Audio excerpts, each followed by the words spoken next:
Assalamualaikum warahmatullahi wabarakatuh. Saya Destiana Fianti akan memaparkan tugas yang berjudul Konsep Dasar Perkembangan Menurut Perspektif Rentang Hidup. Mari kita simak bersama. Apa itu perkembangan? Kali ini saya mengambil pengertian perkembangan menurut teori SID.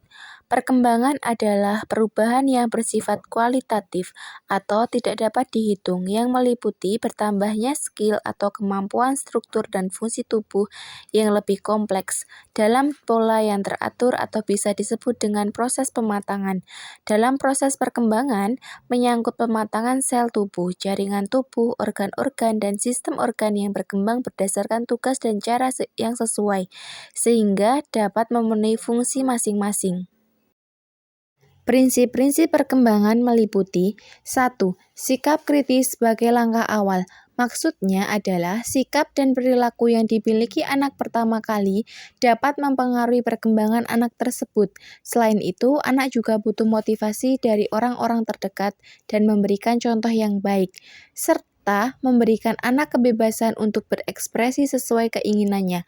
Contohnya, orang tua melatih anaknya untuk makan menggunakan tangan kanan daripada tangan kiri. Kedua, kematangan dan belajar mempengaruhi perkembangan. Perkembangan kematangan adalah terbentuknya sifat bawaan individu, yang artinya sifat yang sudah diwariskan kepada individu tersebut akan muncul. Sedang belajar merupakan perkembangan yang berasal dari usaha dan latihan, sehingga melalui belajar seseorang dapat memperoleh kemampuan yang diwariskan. Contoh, dari hasil kematangan dan belajar dapat dilihat dari hasil usaha seperti menulis, mengemudi, atau bentuk keterampilan yang membutuhkan latihan. Yang ketiga, perkembangan memiliki pola tertentu yang dapat diramalkan. Artinya, setiap anak akan memiliki pola urut saat berkembang. Contohnya, kemampuan jari jemari seseorang anak akan didahului oleh keterampilan lengan terlebih dahulu. Keempat, perkembangan setiap individu berbeda. Setiap individu mengalami perkembangan yang berbeda, meski pada anak kembar. Perbedaan perkembangan yang dimaksud adalah kecepatan anak mengikuti pola dengan cara sendiri. Perbedaan ini dipengaruhi oleh faktor bawaan, emosional, atau adanya dorongan dari orang lain, sehingga orang tua dan pendidik harus melakukan penanganan berbeda pada setiap anak. Yang kelima, perkembangan memiliki karakteristik tertentu. Dalam perkembangan, juga dapat diketahui pola karakteristik yang dialami anak.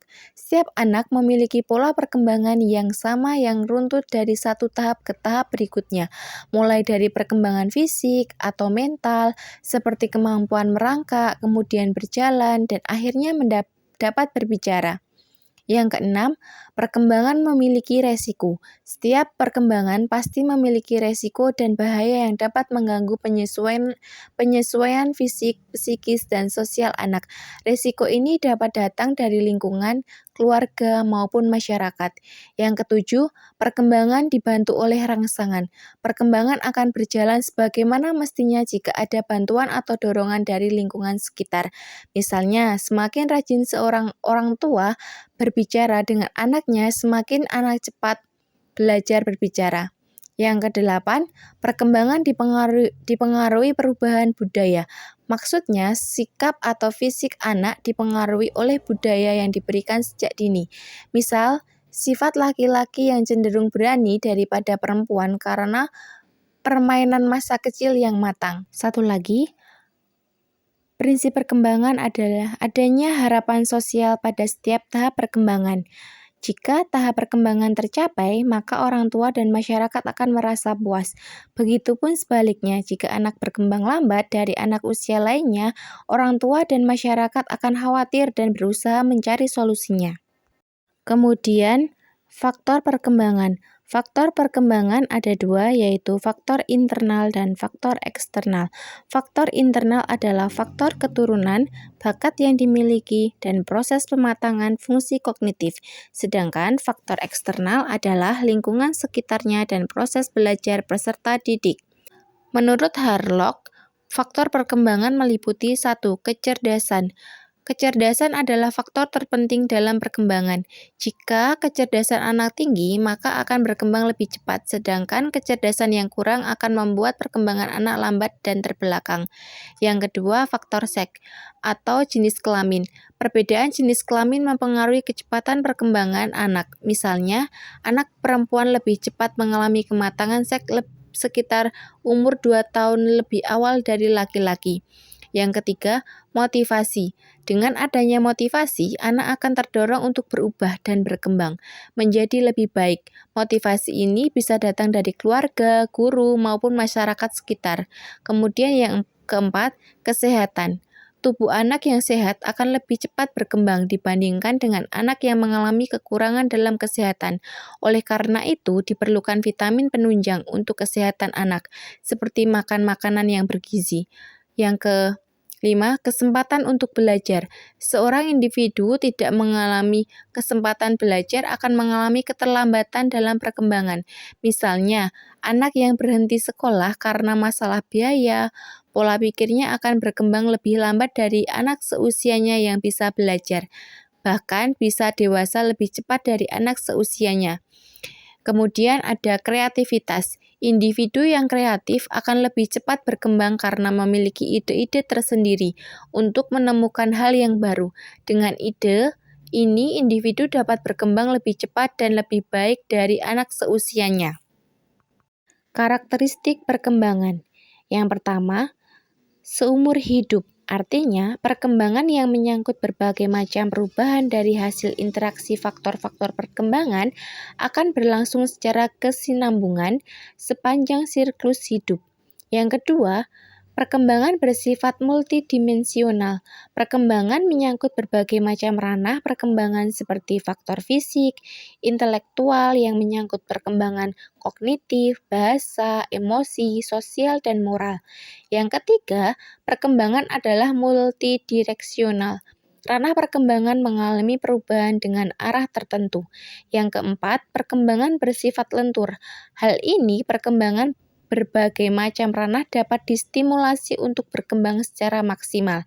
Yang kelima, perkembangan melekat dengan sejarah. Bagaimanapun, perkembangan individu tidak dapat atau tidak lepas dengan keadaan sekitar. Yang keenam, perkembangan bersifat multidisipliner. Berbagai macam ahli dan penelitian dari disiplin ilmu seperti psikologi, sosiologi, antropologi, neuroscience, kesehatan mental, kedokteran mempelajari perkembangan manusia dengan berbagai macam persoalan. Yang ketujuh, perkembangan bersifat kontekstual. Perkembangan yang dimaksud adalah perkembangan individu mengikuti kondisi saat ini. Periode perkembangan. Saya mengambil dari teori Harlock. Periode perkembangan dimulai dari masa prenatal. Masa prenatal yaitu perkembangan yang dimulai sejak terjadi proses pembuahan atau konsepsi sampai anak lahir ke dunia. Pada masa ini jenis kelamin bayi telah terbentuk. Kemudian masa bayi baru dimulai saat bayi lahir sampai usia 2 minggu, ditandai dengan lepasnya tali pusar. Kemudian masa bayi, yaitu dimulai 2 minggu setelah kelahiran sampai usia 2 tahun. Perkembangan yang dilihat pada masa ini, anak mulai berbicara dengan bahasanya sendiri. Kemudian masa kanak-kanak awal, yaitu pada masa inilah individu dapat disebut anak, yaitu pada usia 2 tahun sampai 6 tahun. Kemudian masa anak-anak akhir, masa di mana dari 6 tahun sampai 13 tahun. Kemudian masa puber. Masa puber adalah masa dari usia 14 tahun sampai 15 tahun. Masa awal di mana anak dikatakan remaja. Kemudian masa remaja adalah masa saat 15 tahun sampai 18 tahun. Yang kemudian selanjutnya masa dewasa dini, dimulai dari usia 18 tahun sampai 40 tahun. Mulai munculnya pemikiran-pemikiran kreatif dan kritis. Kemudian masa dewasa madya dimulai dari usia 40 tahun sampai 60 tahun. Yang terakhir yaitu masa usia lanjut dimulai dari usia 60 tahun sampai akhir hayat. Sekian dari saya. Apabila ada kekurangannya, mohon maaf. Wassalamualaikum warahmatullahi wabarakatuh. Thank you.